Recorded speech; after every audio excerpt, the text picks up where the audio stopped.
pagkakilala ko kay Soriano noon, sugo talaga ng Diyos. Sa tingin mo, sugo ng Diyos, lalabanan ko. Yun naman pala, si Pablo na mismo ang nagsasabi sa 1:1 hanggang 2 ng Hebreo, ang huling pinagpahayagan, ang huling sinugo ng Diyos na saserdoting walang kapalit, 7:24 ng Hebreo. Si Manalo ba? Si Kibuloy ba? Si Soriano ba? Ating basahin.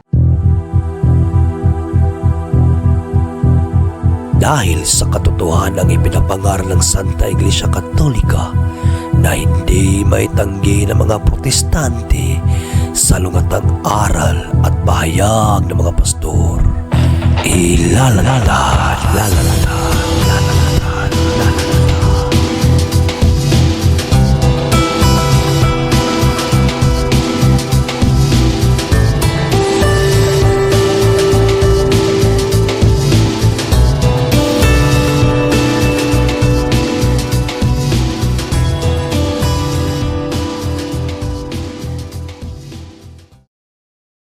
Card bag sauce simbahan.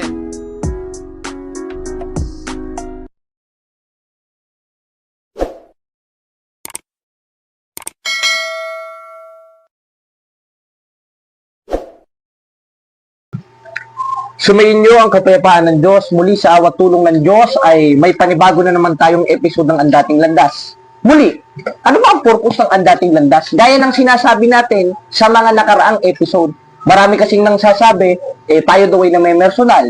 Mayroon naman nagsasabi ng mga kaani ni Soriano, bakit hindi ka lumabas nung buhay pa si Eli Soriano? Tinan mo kamangmangan yun At yung kamangmangan, ating mababasa sa 24:9 ng Kawikaan, ang pag-iisip ng kamangmangan, kasalanan. Kamangmangan yung sinasabi niya Ba't naman ako lalabas nung buhay pa si Soriano, samantalang kaanib pa ako noon kay Soriano?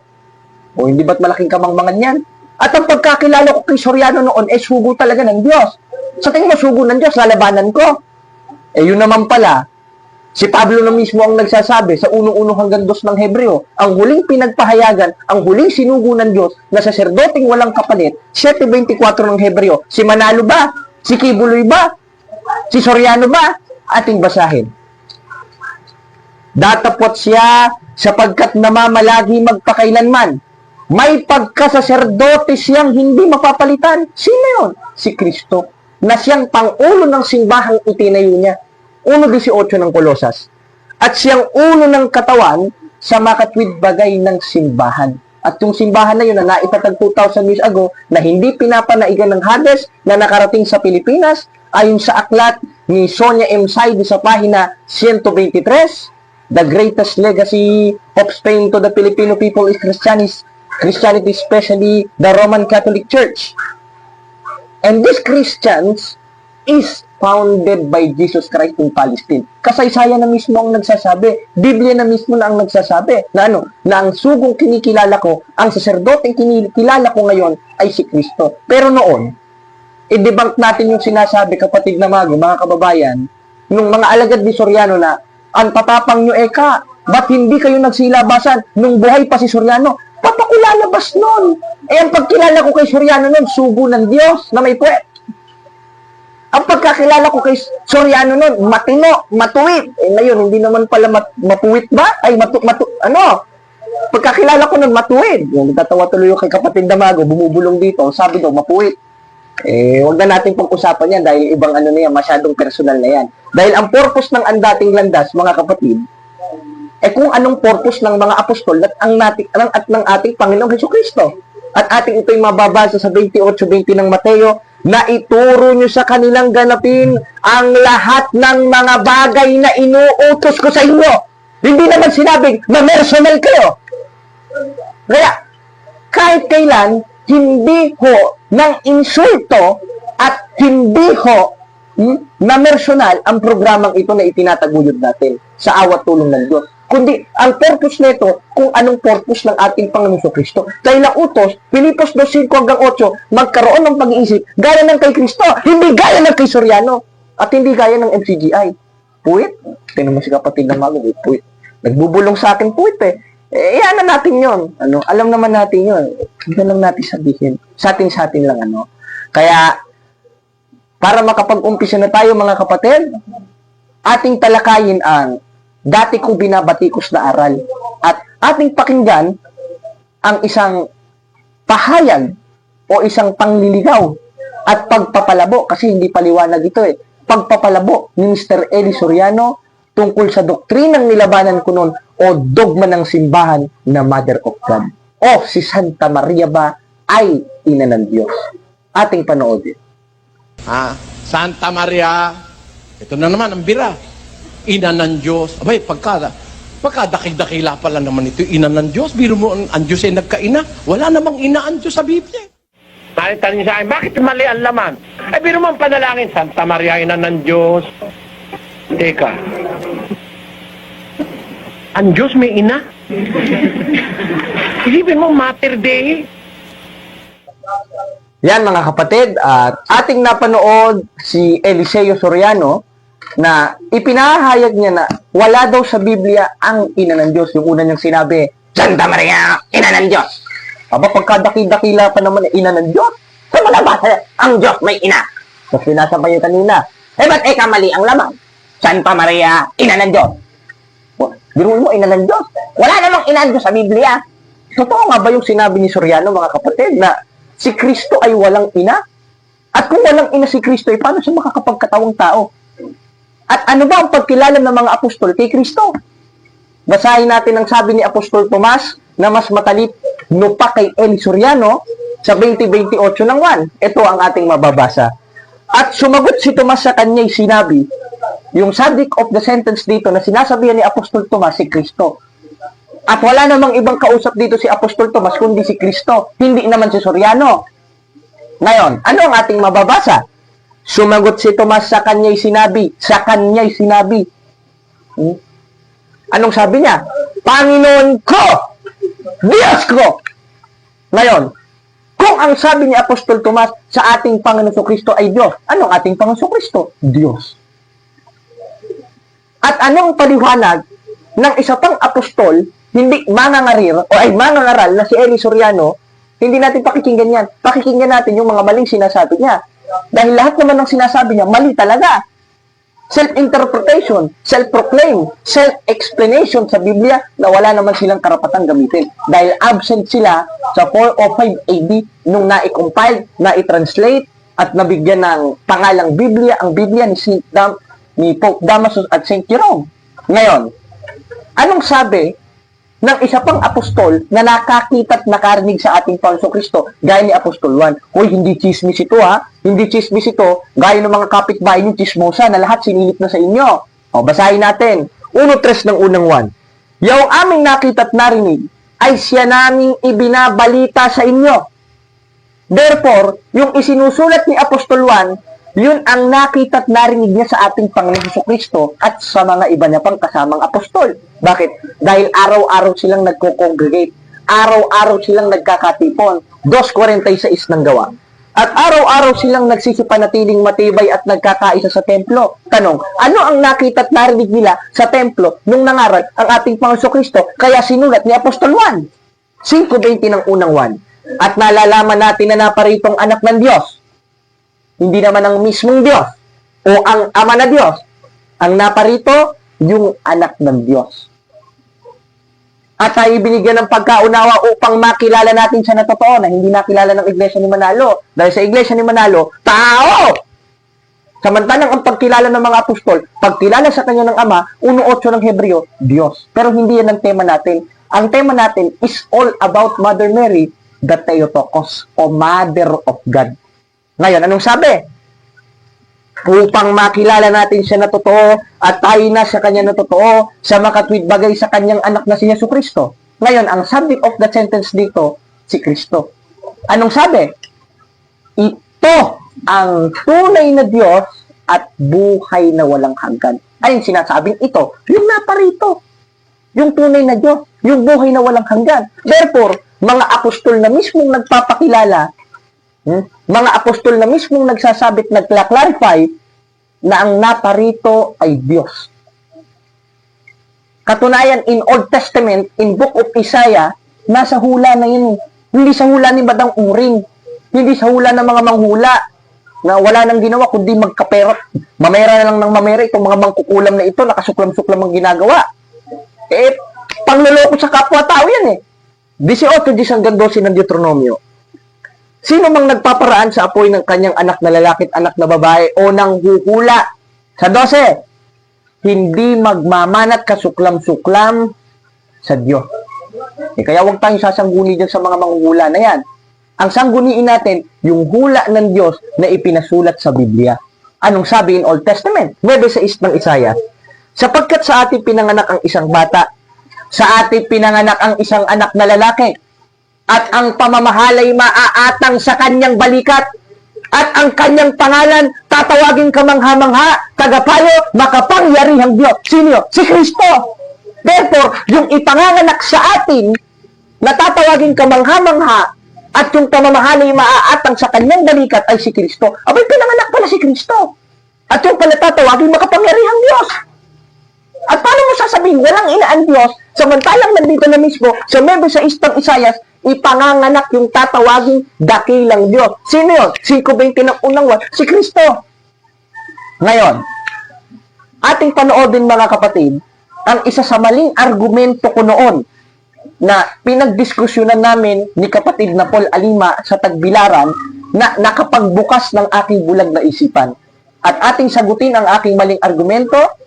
Pinasisimulan pa natin itong introduction. Ngayon, dito na tayo sa exciting part ng programa. Ating panoodin. Anak si Jesus na Diyos, yes or no? No. Ito, dahil ang ipinanganak niya, dahil ang pinanganak niya, yung katawang tao ng Diyos, ang kulit mo naman eh, nasa G5 ng Hebreo yun at 1:14 ng 1. Sino Next question. yung nagkatawang tao na Jesus? Diyos yun o hindi? Diyos. Pero nung nagkatawang tao, hindi na Diyos yun. Katunayan, umamin nga yun dun sa 1:23 ng Mateo eh. Na si Maria, nagdadalang tao, di naman sinabing nagdadalang Diyos. Dahil yung ipinanganak ni Maria, yun yung katawang tao ng Diyos. Gipain mo. Ngayon, Ulit mo. Ngayon mga kapatid, ating napanood ang isa sa argumento ko na natutunan noon kay Soriano na yung katawang tao ni Kristo na ipinanganak ni Maria ay hindi Diyos.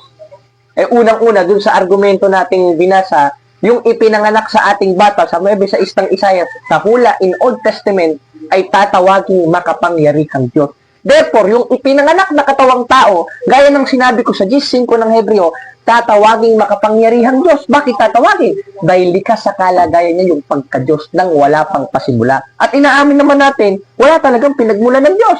Nasa 92 ng awit, ang Diyos ay walang pinagmulan. Pero nagkaroon ng pinagmulan nung pinanganak siya ni Santa Mariang Birhen sa pamamagitan ng haing katawan at sa pamamagitan ng katawang tao. G5 ng Hebreo, gaya ng ating argumento nung tayo MTGI pa. Basahin natin. At ng Diyos ay bumaba sa sanlibutan ay sinasabi, hain na tandog ay hindi mo ibig, ngunit isang katawan ang sa akin na inihanda mo. At yung katawan na yon, gaya ng argumento ko, yun yung katawang tao ng Diyos. Nakakatawa lang. Kasi yung katawang tao pala ng Diyos, hindi pala Diyos.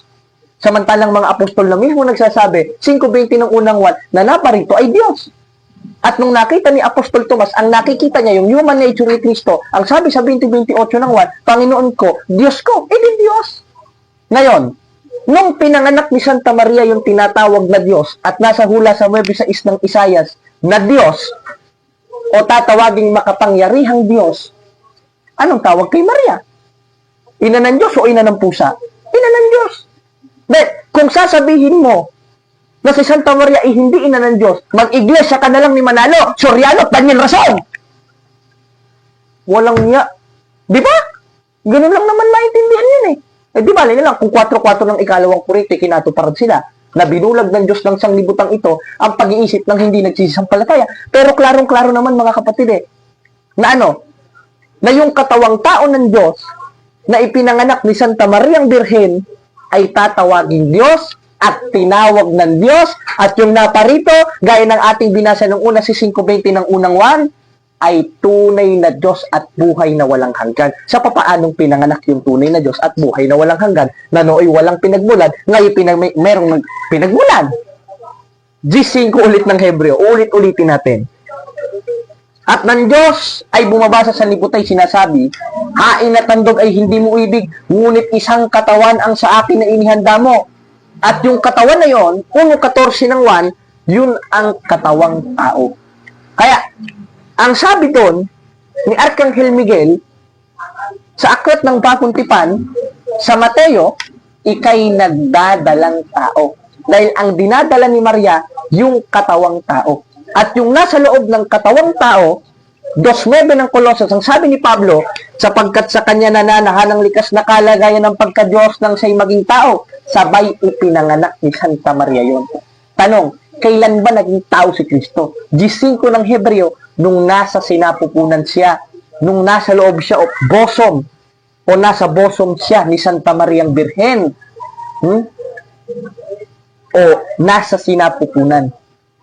Ngayon, kung babalik tayo o gagamit tayo ng time element at konteksto ng Biblia sa 15 ng Hebreo na naging tao si Kristo, kapatid na mago, mga kababayan, nung siya'y nasa sinapupunan ni Maria,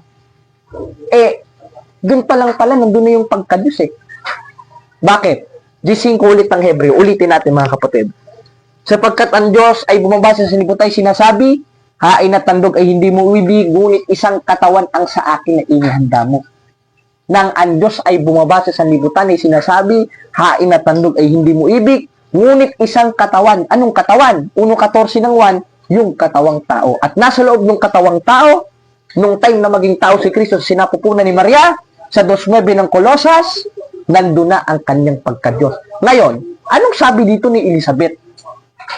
Ating basahin sa isang talata sa Lucas, sa 1:43. Ganito ang ating mababasa. At ano't nangyari sa akin? Na ang ina ng aking Panginoon ay pumarito sa akin. Yung salitang Panginoon, kinaugalian ng mga Hudyo, ay kinakapit talaga sa Diyos. Dahil si Elizabeth ay Hudyo. Hindi naman siya Chinese. Dahil kung Chinese, hindi natin maintindihan ito. Hindi naman siya Pilipino. Hudyo siya. At isa sa tradisyon ng mga Hudyo na yung salitang Panginoon ay ikinakapit talaga sa Diyos.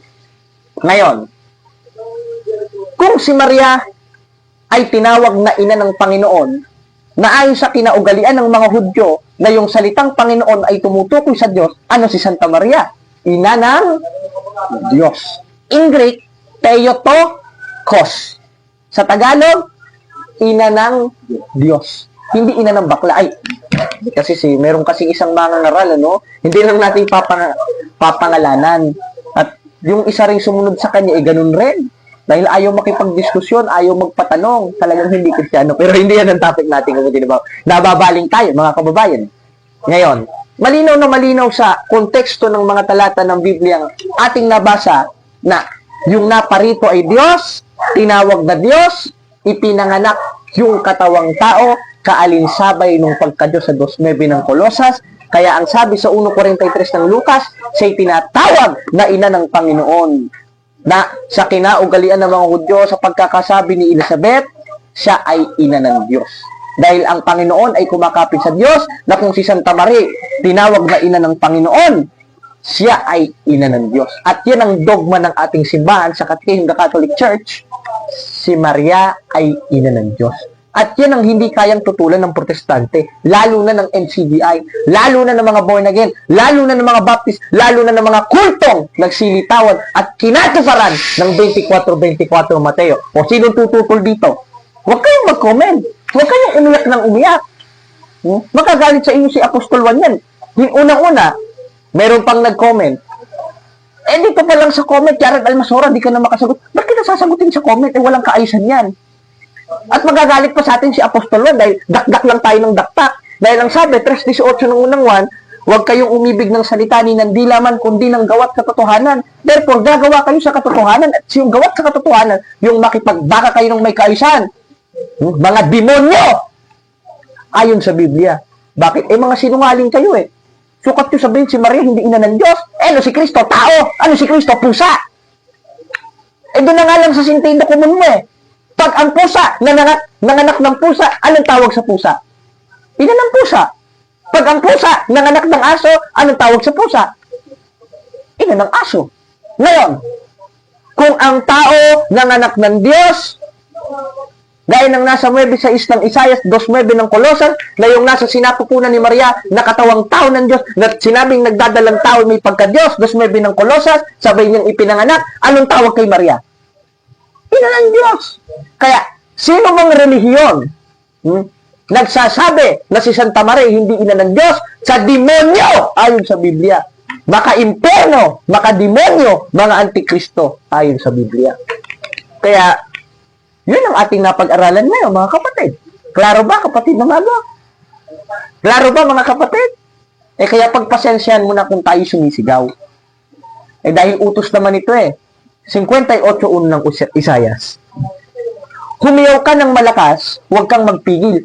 Ilakas mo ang iyong tinig na parang pakakak. Hindi naman tayo nagmumura. Kaya sumigaw tayo ng malakas. Punahin natin silang may kabagsikan. Dahil hindi natin magigiba yung mga maling haka kung malumanay tayo na hindi tayo makabasag ng pinggan. Dahil wala tayong pinagkaiba dun sa mga pastorotot ng mga born again, pastorotot ng mga kultong itinatag ng tao na hindi na naglilingkod sa Kristong Panginoon. 16:18 ng Roma. Sapagkat ang mga gayon ay hindi naglilingkod sa Kristong Panginoon, kundi sa kanilang sariling tiyan, sa pamamagitan ng kanilang mabuting pananalita at mainam na talumpati, dinadaya ang puso ng mga walang malay. Kaya sa pamamagitan ng kanilang mabuting panunta, accept Jesus Christ! Ganun sila In the name of Jesus, bro, I love you, I love you. Biruin mo, kapwa mo lalaki, sasabihin mo, I love you. Bading! May kilala akong pastor ninyo, Pastor Chris, ng Disciples of Jesus. Paano kayo naging Disciples of Jesus? Pakikiapid sa kapwa lalaki ginagawa nyo. At yung pakikiapid sa kapwa lalaki, gawain ng mga liko yun. 6:9 ng unang Korinto. Hindi nyo ba alam na ang mga liko hindi magmamana ng kaharian ng Diyos? Hindi pala magmamana, hindi pala maliligtas. Sa mga katuwid, kalaban ng Diyos. 10:27 ng Hebreo. At yung kalaban ng Diyos, itutupok sa impyerno. Gaya ng isang baklang pastor dyan. Hindi ko napapangalanan. Pero yung isa, pinangalanan ko, yung Chris. Basahin natin. Niyang mga nakikiapid. Niyang mga nangangalunya. Niyang mga magnanakaw. Ni ang mga nakikiapid sa kapwa lalaki ay hindi magmamana ng kaharian ng Diyos. Kung sa bagong tipan pa nga lang, 5:28 ng Mateo, tumingin ka pa lang sa babae na may kalibugan, nagkakasala ka na ng pangangalo niya, paano pa kaya sa lalaki? Tumingin ka ng may masamang hangad. Tumingin ka na parang nababading ka. Hindi pa ka ba nagkakasala ng pangangalo niya? No? Nagkakasala ka ng pangangalo niya, Pastor Chris. Yan kasi ang hirap sa mga pastor na ito, interpretation Hindi man lang marunong magpasakop doon sa mismong iglesia na pinanggalingan ng Biblia, na siyang haligit-saligan ng katotohanan sa 3:15 ng unang Timoteo na iglesia ng Diyos. At yung Diyos na yun, sa 16:16 ng Roma, yun si Kristo o Church of Christ. At nangalat, at yun ang sinasabi sa 9:31 ng gawa sa La Sagrada Biblia, na Las Iglesias Católicas Apostolica Romana. At ayon sa aral ng simbahan sa Catechism of the Catholic Church 8:11, the Church of Christ or the Church of God is the Catholic Church. Kaya mga kapatid, salamat sa Diyos at wala na tayong maraming oras.